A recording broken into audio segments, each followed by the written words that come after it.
নমস্কার বন্ধুগণ। আজকে একটা নতুন গল্প নিয়ে আপনাদের সামনে উপস্থিত হয়েছি।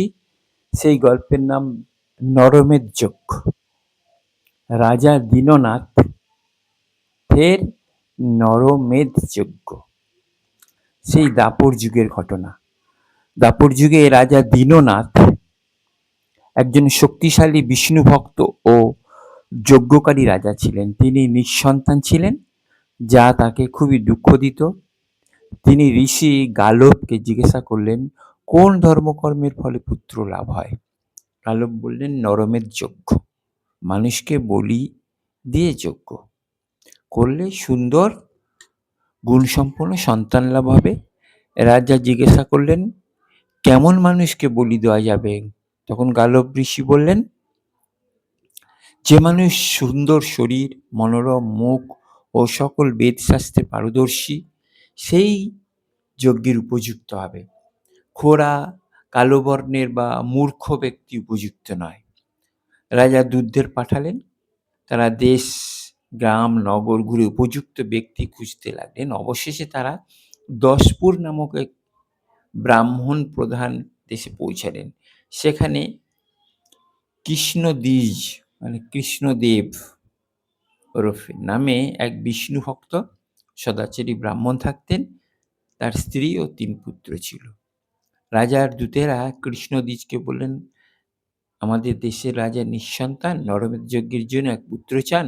1,00,000 স্বর্ণমুদ্রা দিয়ে এক পুত্র দিতে বলেছেন।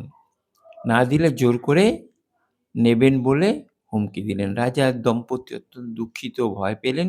ব্রাহ্মণ নিজেকে বলি দিতে চাইলেন, কিন্তু দূতরা তা প্রত্যাখ্যান করে সন্তানকেই চাইলেন। যাই হোক, ব্রাহ্মণ পত্নী কাঁদতে কাঁদতে মাটিতে পড়ে গেলেন এবং মাথা হাতুড়ি মারতে লাগলেন। তখন তাদের মধ্যম পুত্র মানে 3য় পুত্র নিজেই স্বেচ্ছায় এগিয়ে এসে বললেন তিনি যাবেন। দূতেরা তাকে নিয়ে রাজার কাছে চললেন। পথে রাজা বিশ্বমিত্র ঋষির আশ্রমে তারা একটু বিশ্রাম নিলেন।